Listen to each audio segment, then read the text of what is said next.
नमस्कार। पॉलिटिक्स में आप सबों का स्वागत है। और आज हम पॉलिटिक्स में बात उस पॉलिटिक्स की करने जा रहे हैं जिस पॉलिटिक्स के सहारे देश के गृह मंत्री को दिल्ली छोड़कर लगातार 3 दिनों तक बिहार में प्रवास करना पड़ा है। आखिर ऐसी क्या बात रही जो शाह को गृह मंत्रालय छोड़कर बिहार बैठना पड़ा, वो भी नॉमिनेशन प्रक्रिया के दौरान। उन्होंने कोई बड़ी रैली नहीं की है, कोई बड़ी सभा भी उन्होंने नहीं की। हाँ, बिहार में हैं तो वो नामांकन के को लेकर कुछ सभा का आयोजन किया गया जहां वो गए। लेकिन एक सवाल उठ रहा है कि आखिर 3 दिनों तक शाह पटना में क्यों डटे रहे? क्या सुशील मोदी की कमी बीजेपी को खल रही है, या फिर प्रशांत किशोर का जो सियासत रहा है, जिस सियासत की वजह से उनके तमाम स्टार जो जिस पर भरोसा शाह ने किया था वो सारे दागी हो गए, चाहे वो सम्राट चौधरी हों, दिलीप चौधरी हों या फिर मंगल पांडे हो। यही वो चेहरा था जिस चेहरे के सहारे बिहार की सियासत को साधने की रणनीति पर शाह आगे बढ़ रहे थे। लेकिन उनके तमाम सिपह सालार दागदार हो गए हैं। क्या इस वजह से वो पटना में कैंप किए, या फिर बीजेपी के टिकट वितरण की वजह से जो आक्रोश देखने को मिल रहा था उस आक्रोश को शांत करने के लिए बैठे?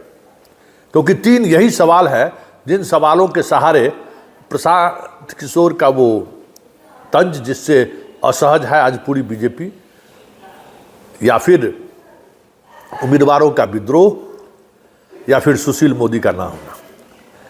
ये 3 वजह लग रहा है जो पिछले 3 दिनों से उनका जो होमवर्क रहा, जिस तरीके से चीज़ों को उन्होंने देखा, उससे कुछ यही दिख रहा है। बात हम सुशील मोदी के ना होने के कर रहे हैं।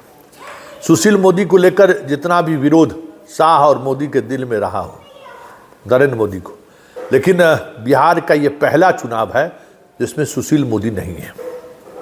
बिहार का यह पहला चुनाव है जहां सुशील मोदी के नहीं रहने की वजह से बीजेपी कई गुटों में बटी हुई है। तो शाह का 3 दिनों तक पटना में बने रहना उस गैप को भरने की कोशिश तो नहीं है, क्योंकि सुशील मोदी के रहते इस तरीके का विद्रोह पार्टी के कार्यकर्ताओं में, नेताओं में और विधायक के खिलाफ हमें लगता है कि देखने को कभी नहीं मिला। हर जगह कहीं न कहीं किसी न किसी रूप में बागी खड़े दिखे, और बागी इतनी मजबूती के साथ खड़े थे कि बीजेपी को वो सीट निकालना काफ़ी मुश्किल था। लेकिन इस बगावत को कह सकते हैं कि पिछले 3 दिनों के दौरान काफ़ी कुछ संभालने की कोशिश अमित शाह ने किया है। 300 से अधिक नेताओं से उनकी मुलाकात हुई है। 30 कॉन्स्टिट्यूंसी में जहां भारी विरोध था उम्मीदवारों को लेकर, औरंगाबाद में रामाधार सिंह विरोध पर थे, उनसे बात करके उनको वापस लिया गया, उनसे कहवाया गया कि ऑल इज वेल, बीजेपी जिंदाबाद।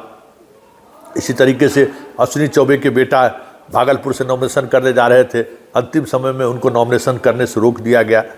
स्टार प्रचारक की सूची में शामिल की गई अश्विनी चौबे को, लंबी लंबी बात भी हुई, आश्वासन भी दिया गया। मिथिलांचल की बात करें तो सभी सीटों पर ज़बरदस्त बगावत था। उस बगावत को कम करने के लिए उन्होंने गौरा बराम से राजीव ठाकुर को, संजय सिंह को, पप्पू सिंह को अलीनगर से, आर.के. चौधरी तो नॉमिनेशन कर दिए थे हायाघाट से, उनको भी दरभंगा शहरी सीट से जलान के जो मालिक हैं डॉक्टर, उसको, मतलब जहां जो हुआ, जैसे भी हुआ, सुभाष सिंह के मतलब वहाँ गोपालगंज उनके बेटे और पत्नी को शाह ने बुलाया। तो जहां कहीं भी विरोध का स्वर उन्हें सुनाई दी, जिस वजह से बीजेपी को नुकसान हो सकता था, जो काम सुशील मोदी करते थे, जो काम सुशील मोदी की पूरी टीम करती थी, इस तरीके का अगर विरोध का स्वर उठा तो उसको कैसे हम मतलब उसको सॉर्ट आउट कर सकते हैं। तो वो स्किल ये साफ दिख गया कि बीजेपी का जो स्टेट नेतृत्व है उसके बूते की बाहर है। मतलब सुशील मोदी के बाद फर्स्ट, सेकेंड, थर्ड रैंक में भी कोई ऐसा चेहरा नहीं है जिस चेहरे के सहारे इस बगावत को रोका जा सकता था। शाह के 3 दिनों तक कैंप करने की एक वजह सुशील मोदी का ना होना भी माना जा रहा है। हालांकि जितने विद्रोह के स्वर थे उनको अपने तरीके से डील करने की कोशिश जरूर की गई है, लेकिन उसका चुनाव पर कितना असर पड़ेगा ये देखने वाली बात होगी।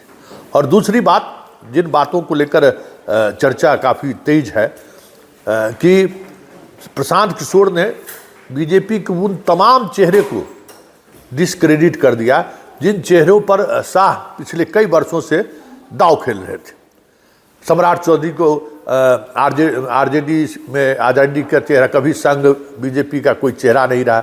आरजेडी से सफ़र शुरू हुआ, जदयू में आए, जदयू से हम में आए, हम से बीजेपी में, और उप मुख्यमंत्री के साथ साथ एक मजबूत उम्मीदवार के तौर पर उनको पेश किया गया। सब कुछ देख ही रहे थे, प्रधानमंत्री भी एक तरफ मोदी और दूसरी तरफ सम्राट चौधरी को बिठाते थे। लेकिन हुआ क्या कि सम्राट चौधरी पर जिस तरीके से हमला प्रशांत किशोर ने किया और जो सवाल खड़े किए, कम से कम बीजेपी के वोटर के बीच तो वो डिस्क्रेडिट हो ही गए हैं। केंद्रीय नेतृत्व के सामने भी वो डिस्क्रेडिट दिख रहे हैं, क्योंकि आरोप बहुत ही गंभीर है। दिलीप जायसवाल पर भी गंभीर भ्रष्टाचार के आरोप लगे, मंगल पांडे पर भ्रष्टाचार के गंभीर आरोप लगे, संजय जायसवाल पर भ्रष्टाचार के गंभीर आरोप लगे। मतलब हाल के दिनों में जो भी उनके प्रदेश अध्यक्ष रहे बीजेपी के, जिनको नए तरीके से सींचने और संवारने की कोशिश उनके द्वारा, मतलब बीजेपी या और शाह के द्वारा की गई, वो सारे लोग आज बिहार में डिस्क्रेडिट हो गए। नित्यानंद को लेकर एक अलग तरीके का गुस्सा है कि वो जो है चिराग को प्रमोट कर रहे थे, इस वजह से वो बीजेपी के अंदर से ही निशाने पर है। गिरिराज सिंह का बयान, राजीव प्रताप रूडी का बयान, नित्यानंद राय के उस चिराग को लेकर की गई जो भी एक्शन हुआ उसके खिलाफ, उस कमोबेश उसी का एक प्रकटीकरण था।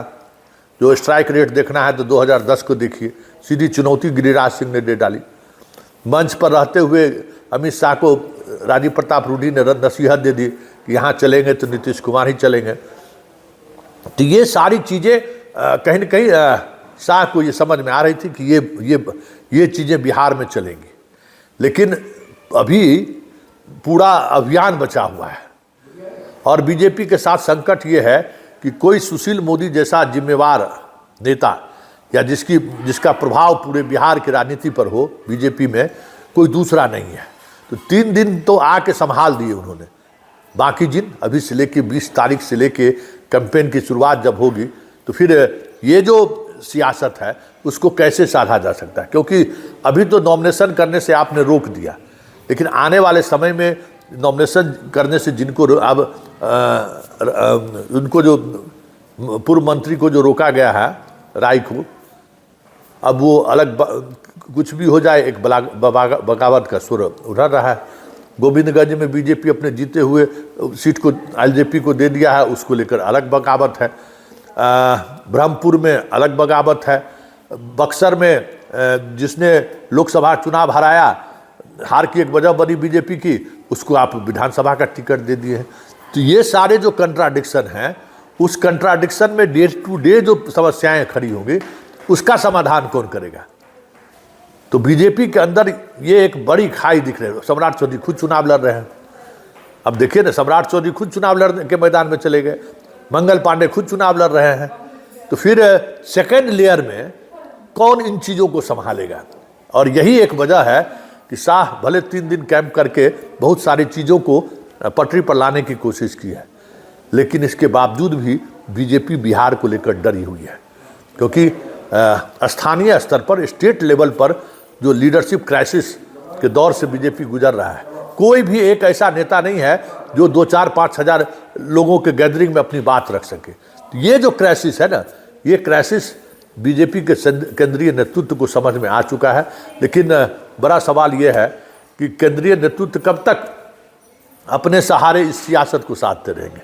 ऐसे में बीजेपी का ये डर स्वाभाविक है, और यह डर उनके चुनाव के परिणाम को प्रभावित कर दे तो कोई बड़ी बात नहीं होगी, क्योंकि ये सारी चीज़ें उनके चुनावी मिशन के प्रतिकूल है। और ये प्रतिकूलता एक संकेत है कि बिहार में जिस स्तर पर चुनाव कैंपेन की शुरुआत की बात कही जा रही थी, वहाँ भी कहीं न कहीं कई तरह की चीज़ें सामने आ रही है। ऐसे में 2025 के चुनाव में बिहार में एक अलग तरीके का खेल दिखाई दे तो ये भी कोई बड़ी बात नहीं होगी।